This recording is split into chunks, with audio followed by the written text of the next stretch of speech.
Good morning, everyone, and everyone listening. This is Connie Lingus here with the second time we're recording version of me. This is actually the second time that we're recording because the first time we didn't get the data for some reason, and here we are a day later.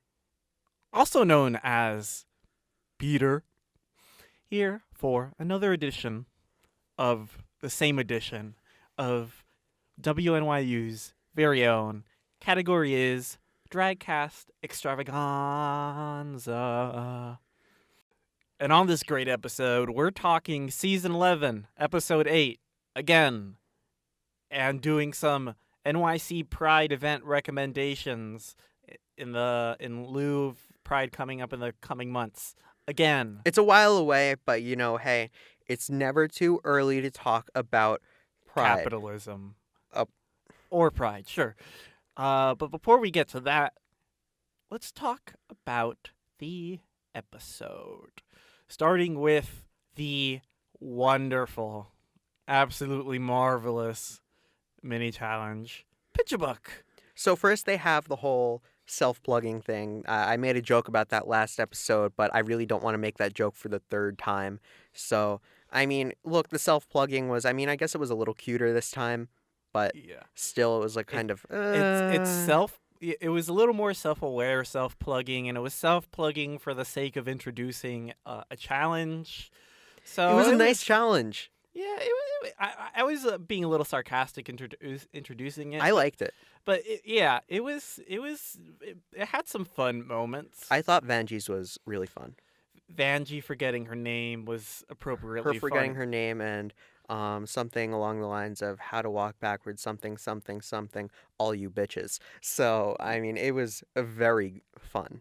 Yeah, and Silky, making some jokes about the buffet and all that. Typical Silky, but, Plastique's personality, not everybody has one. Yeah. So, you had some really good ones. I think that Silky kind of went back to something that she overdoes. I probably wouldn't have given the mini challenge win to her. But I'm not going to complain too much because Silky's an inherently humorous personality. Who would you have given the mini challenge to? I might have given it to who I just said, Vanjie or Plastique. Plastique with just makeup all over the place and like lipstick on her teeth. Yeah, it's pretty good. Somebody who usually does well, Brooklyn. Didn't do that much in this mini challenge. She didn't stand out. She made like some pretty trite jokes. Sleep with your boss. Yeah. Like, okay. And just honestly, like, didn't have that much enthusiasm for it. It felt a little canned, which Brooke I think is at her best when she's letting loose, and she should have let loose a little more, which we'll get to some more with the Snatch Game.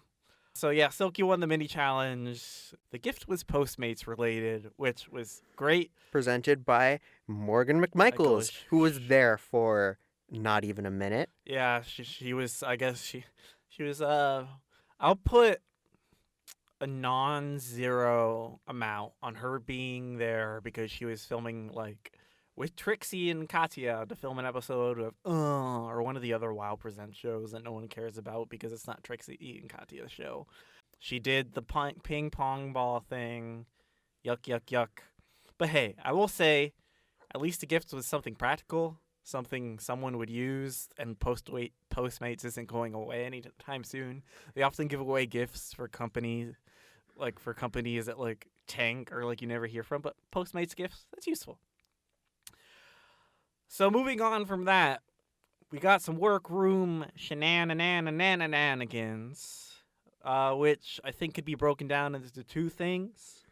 We got Jinx and her thickness giving advice and all the drama.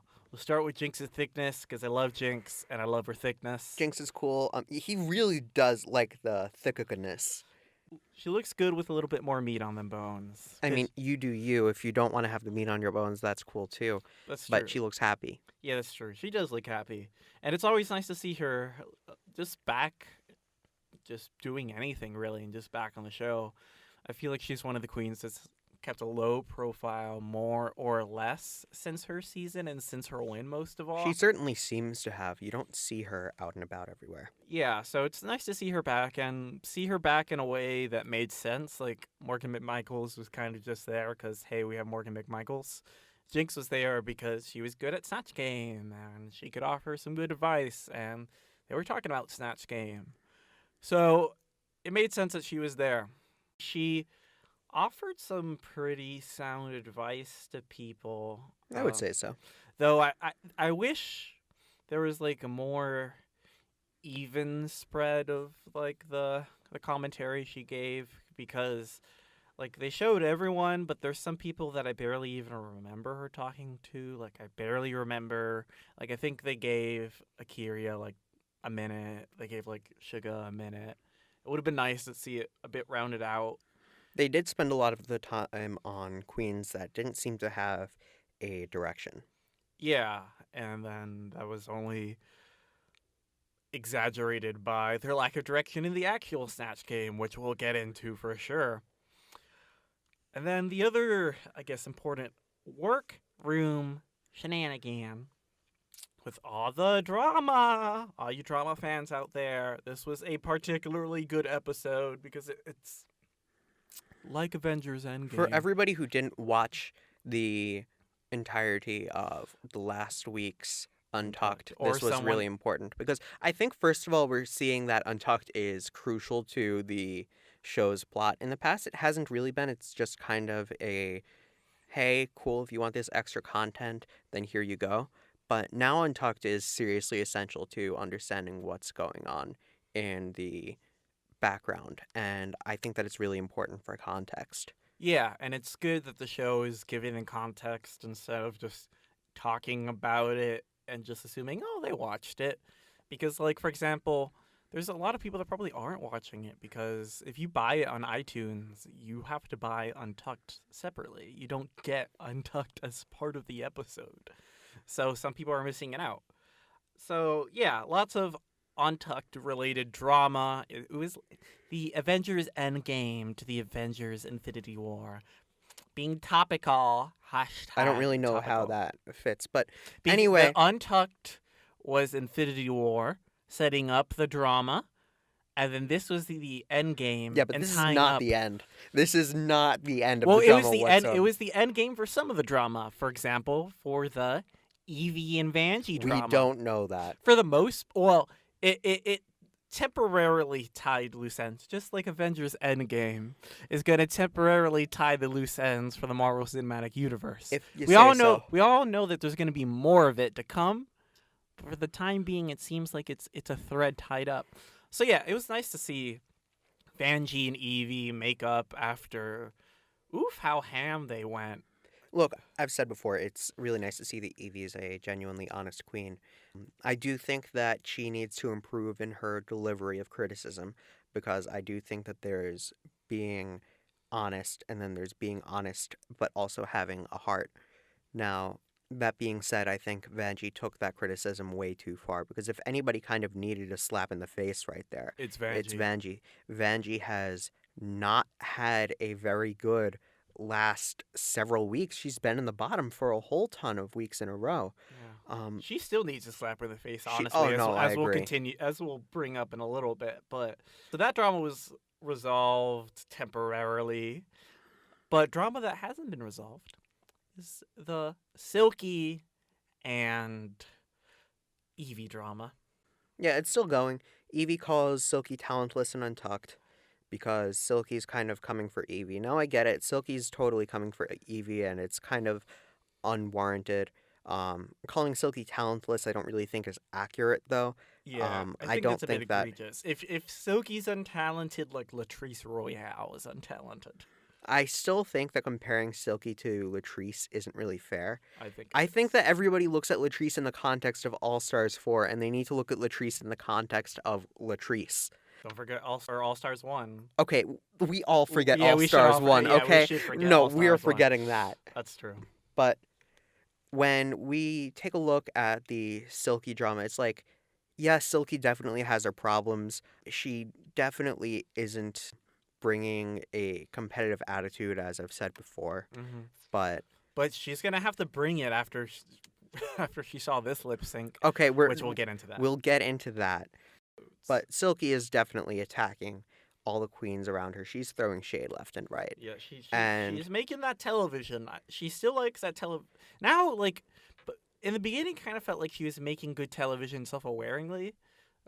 I don't know if that's grammar or not. It's not. Whatever. She was making good television in like a self-aware manner. Now it feels like she's not necessarily being self-aware. She's falling into the reality TV show trappings of how drama starts. She genuinely thinks that she is better than she is. And some would say, oh, well, she's a top queen, clearly. And we'll get into that in a bit. Yes.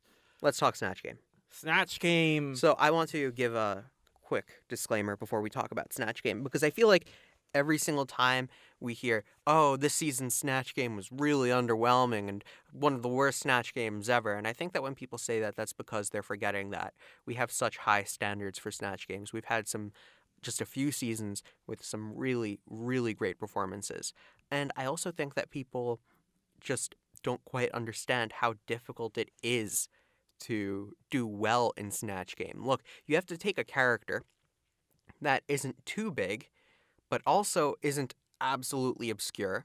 You have to understand what their personality is, but you have to add something to that personality, and you have to be ready to fully become in sync with that character and that humor side of your character so that you can go back and forth with Rue and other contestants. I don't think that's easy. That's probably one of the most difficult challenges on this show. So I think that when people are super critical of Snatch Game as of recent, I think that they're not giving enough credit to the queens who do extremely well, because I think it's incredible as a testament to a queen's talent when they actually do end up doing well. So I guess to talk about the actual performances, so I think some of the best of the night were Katya, whose Tiffany Haddish was comedic when they showed her, but they didn't really show her that much, unfortunately, which is a shame because I really like Katya and she has a lot of personality. And when we did see her, Tiffany Haddish, we didn't see that much of it, but nonetheless. Nina's Harvey Firestein. Nina did the best as far as I'm concerned. Yeah, I think she did the best in terms of just encapsulating character, and not only a character, but two completely different ones. She takes these two characters that aren't that known in the mainstream. That's also wrong. Okay, in my mainstream. All right. And your reality. Breathed life into them. Because when you take characters, you need to take them and you need to make them enjoyable, whether people know who they are or not. If they know who they are, that means that your expectations are set higher in a different sense, because you need to do something new with those characters. And if they don't know who they are, you need to make them want to know these characters. I think that Nina did an incredible job at switching acts. She definitely stayed in character. She was ready to riff at any point.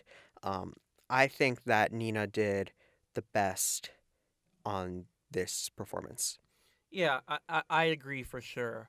But the judges seem to disagree because they went with more favorability towards Silky. And we'll play a clip of her performance here. Anaconda, honey, let me tell you, you ain't rocking at least 9 inches, you can't rock with me, bitch. 9 inches, honey. She's funny. Yeah, it was funny. It was funny, and she definitely gave it her all. I didn't feel lazy. Once again, I don't know the character.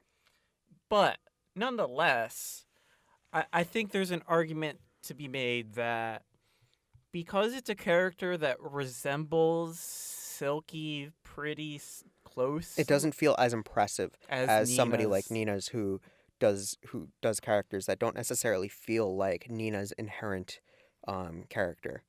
And Silky just kind of doesn't act similar to how she would normally act. Don't get me wrong, she didn't throw in food all the time, but she was kind of her own personality.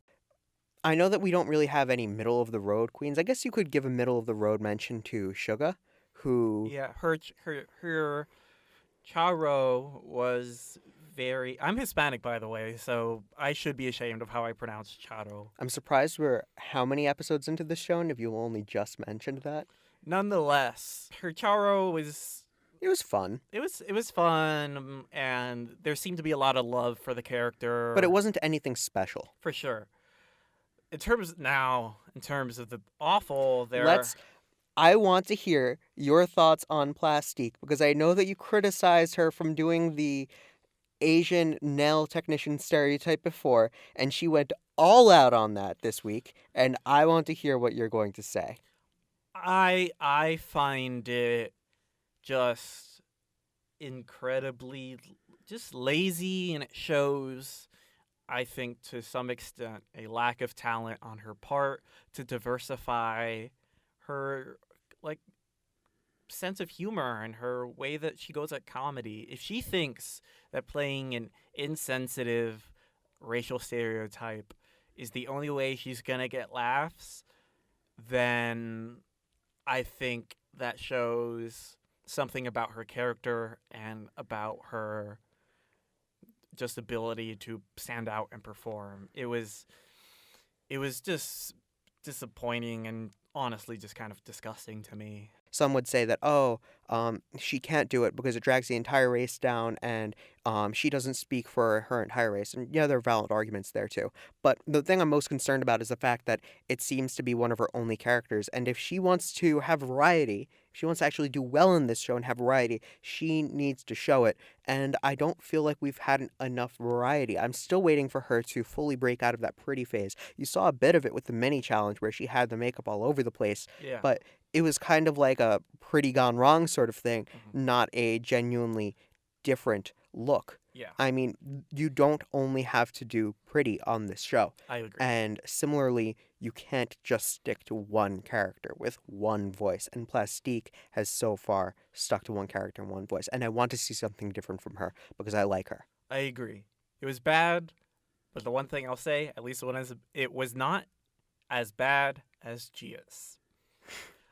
Then, now, in terms of even worse than Plastique was Brooke. We'll play a clip here. Her poisson. What is her poisson? Her Lady Garden. Her Arc de Triomphe. It was a disaster for two reasons. One, it just was consistently not funny. She chose a good pick.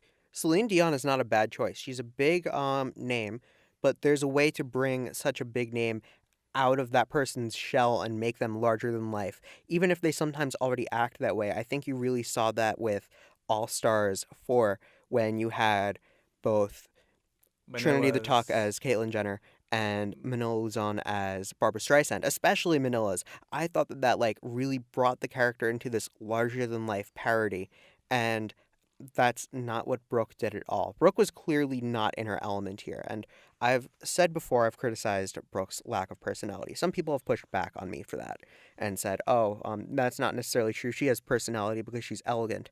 Yeah, I don't think that elegance is a personality.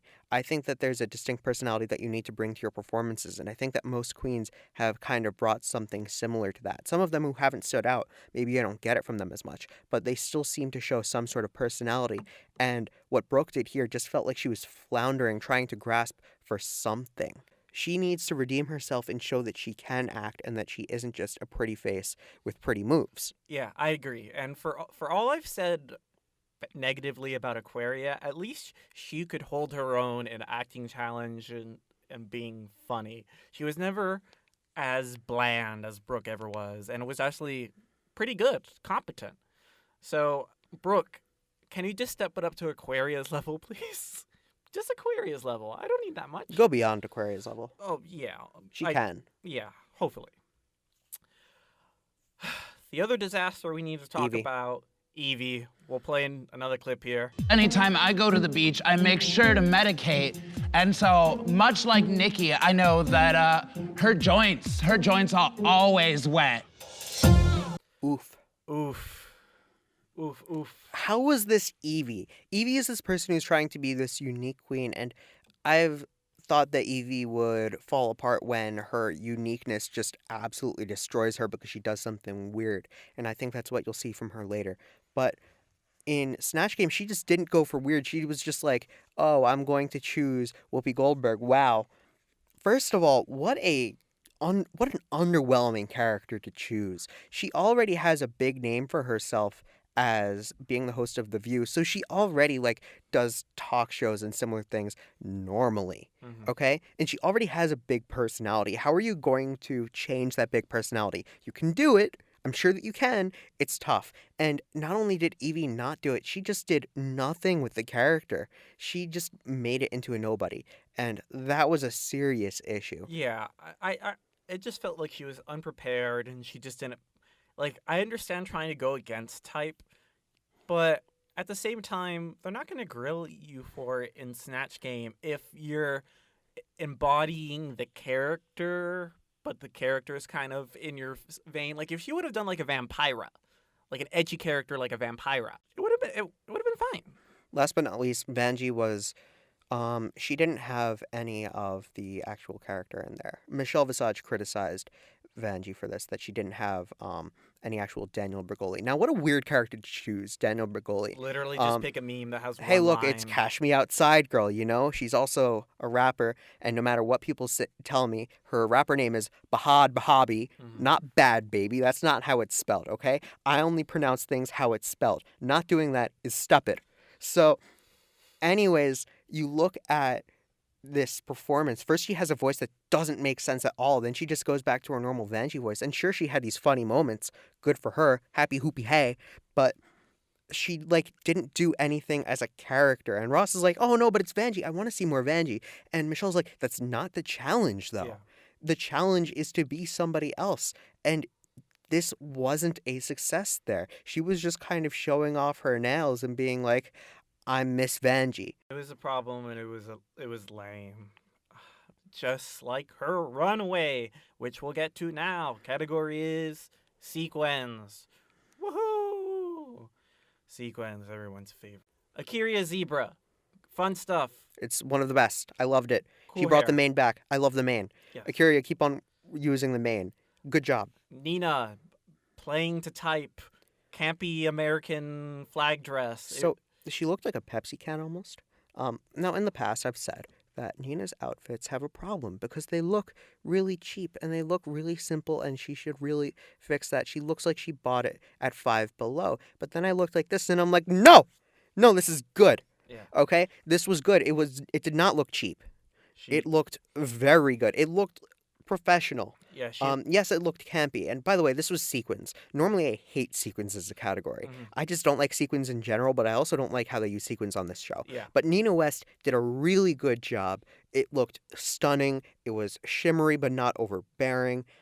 she should have gotten the win. Nina West deserved the win. She didn't win because Silky was also there. Now, Silky, honestly, I thought she was kind of boring. It was boring. It was just another one. We've seen it before. She kind of just, on Yes, it her looked and nice just from other the queens. sequins, but I mean, we've seen this exact kind of outfit before. It's just that this time she had this cape shawl thing, and it's like, okay.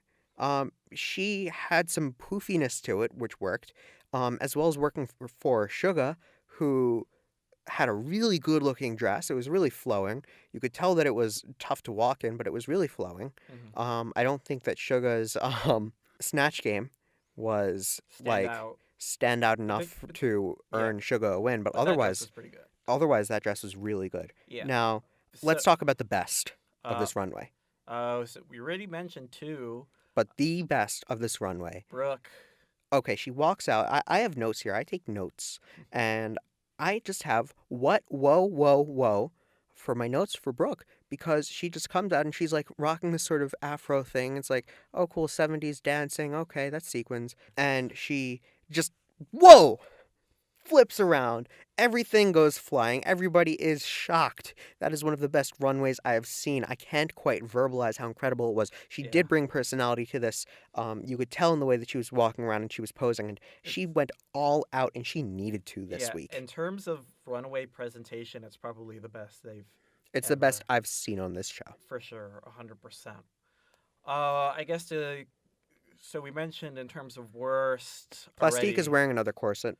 Yeah, but it was a pretty one. But it was another. It was corset. pretty, but I feel like we've seen this exact style before. Same with Vanjie. She doesn't learn. It's obnoxious. It's another leotard with a cape, as Michelle said. Don't get me wrong, the hair was cool, the patterns are cool, but it's not any different, and that's a problem. It turns out that wearing red isn't the problem this season for Vanjie. It's the presence of the leotard and cape combo. And just in general, she doesn't seem to bring enough uniqueness. It's a serious issue that she should be taking the judges' consideration and she should be fixing it. Just like how Nina tried to do that herself when she heard, oh, there are issues with proportionizing. She tried to fix that. And Vanjie doesn't seem to be doing the same thing. She needs to. Yep. Evie fell flat. Evie, yeah. This is where I think that Evie's oddness failed her this week. She had this reverse thong, which I felt is different, but it didn't really work. She had all these colors, and the judges were like, oh, yeah, it could work, but these are both different. I don't think it could have worked. It looked like a total mess, and I don't really think that that's something you want when you have sequins. Definitely, I agree about that. Though I did like the jumpsuit part for the most half. It wasn't very cohesive as a whole. Mhm. So yeah, the lip sync was Evie and Brooke. It probably should have been Evie and Vanjie because It should have been Evie and Vanjie should have been going home. yeah, but nonetheless, good television makes for Evie and Brooke lip sync, and boy was it good television. That was the best lip sync I've seen since All Stars 3 with Shangela versus Bendelkram. Yeah, it was just so good. It's all-time great lip sync, just acrobatics, the emotion. The emotions you could see even from the beginning before you had acrobatics. You had really good emotion from Evie and like all of her acting through it. You had really good stuff from Brooke. You had this incredible lip sync even beyond the acrobatics, and you could see the camera cutting to Silky quaking in her boots when Rue said, watch out ladies, you have some real lip sync assassins. Exactly. Double Shantae, they both stay, and that's what should have happened. Yeah, the only thing I have to add, other than it being incredible and that you need to watch it, is I remember in Chi Chi DeVane's original season, them being super pressed by her being held up upside down and lip syncing. Evie did that without being held up. So take that, Chi Chi, though I love you, though. And with that was our episode. Although Untucked was cool. You saw some emotion from Evie and some emotion from Akira especially, but otherwise nothing super dramatic. Yep. Okay, there's our episode. Yeah, there's the episode. And now for some NYC Pride event recommendations. Pride this year falls on the weekend of June 28th to 30th, though you should always have Pride for your LGBTQIA plus community. Nonetheless, institutions dictate that it falls on the weekend of June 28th to the 30th. So here are a curated list of events that you may find interesting and worth your while. We got 2 for every day if you want to do something each day. So, June 28th, you could see Trixie and Katya at the PlayStation Theater with Evie Oddly as an opener. It's a great bill, lots of good talent playing that day. Tickets are only $59 to $69. You could pay a little more if you want to do a meet and greet. So, if you're a Drag Race fan or you're an fan and don't like Drag Race for some reason, go. If you don't want to go to that, however, you want to go to something a little more solemn, a little more serious, and a little more historically based, go to a rally being held at Stonewall for Stonewall's 50th anniversary. We'll probably have a lot of good speakers and 50 years of history of such an important day for our community. It's probably going to be a very powerful event. Maybe worth your interest. June 29th at Ramsackle Studios, there is an event called Proud to Be Me. It is a space and galaxy themed fundraiser for the Henrik Martin Institute. They're raising money for the community. It's going to have an open bar and a performance featuring my personal favorite, Cameron Michaels. Admission starts at $75. You can pay more for VIP pass and for meet and greet options. If you don't want to go to that, and if you're a younger listener, know know someone that's a bit younger, we got Youth Pride going on at Summer Stage in Central Park. It's free for those under 21. It's during the day. It's going to have some games, music, dancing. Seems a good time. And DJ Nandi, 16-year-old DJ that's making waves, apparently, is going to be playing. So, take a look at that if you're interested. Finally, June 30th. This event actually runs from 27th to the 30th, but if you want something to do particularly on the 30th, there is a play by Pakistani playwright Fatima Mann as part of the Criminal Queerness Festival being put on at the IRT Theater. Basically, they're showcasing a bunch of plays either by queer individuals or regarding queer topics. Tickets for the tickets for the single play are $20, $17 if you are a youth. So check that out if you want some theater on your Pride weekend. Finally, if you want something, as the kids call, live, go to Femme Fatale at Hudson Terrace. It's an inclusive rooftop party, has over 1,000 people going. They've had in past years. It's targeted for women and I guess women allies. It's 21 and over. It's $30 for general admission, more for VIP ticket. There's DJs all day and night. There's like 4 bars, 2 dance floors. Seems like it'll be a real wild time and a very wild way to send off your fun Pride weekend. There's other stuff that can be highlighted, and we may come back to you with some more recommendations in the coming episodes. But for now, those are some things to keep on your radar. And for now, that is our episode. This is Connie Lingus here with my boy. I really hope that this is the last time we're recording this. Also known as Peter. Super special thank you to Miss Darling for their song, Young Lovers, that we are always using in the intro and outro of this podcast. Thank you so much. Have a lovely day.